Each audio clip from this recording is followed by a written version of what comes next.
Setelah viral video yang memperlihatkan seorang pria diusir saat berteduh di depan toko oleh ibu-ibu, kini muncul fakta baru yang mencengangkan. Hal tersebut diklarifikasi langsung si pemilik toko dengan nama Facebook Calvin Lim.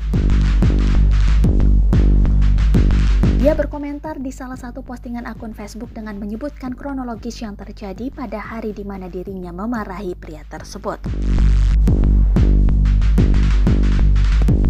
Menurut Calvin, si prialah yang nyolot duluan kepadanya. Berawal dari si pria yang berniat untuk jilid di toko tersebut. Sayangnya, si ibu-ibu tak menyediakan jasa jilid sehingga si pria mencari tempat lain.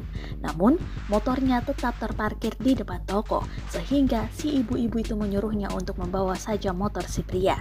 Tapi tetap saja, si pria tak mengindahkan permintaan tersebut dan mencari tempat fotokopi lain yang bersedia untuk menerima jasa jilid.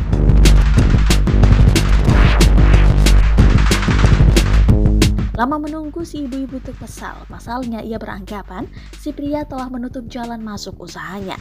Terlebih, untuk parkir di depan toko si ibu itu gratis, sehingga menurutnya pria tersebut mengambil kesempatan untuk tetap bisa memarkir motornya.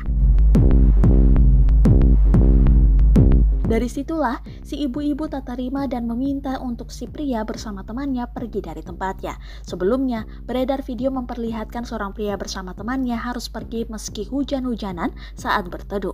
Videonya viral dengan narasi bahwa si pria diusir si pemilik toko karena tak diperkenankan parkir.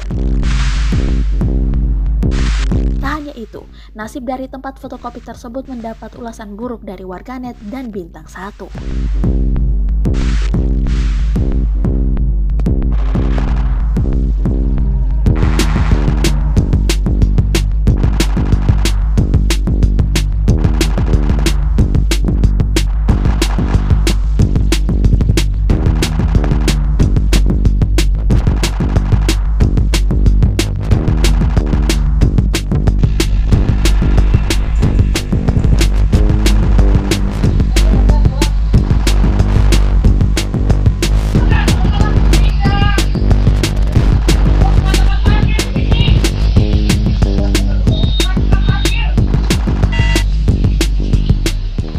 Terima kasih sudah nonton.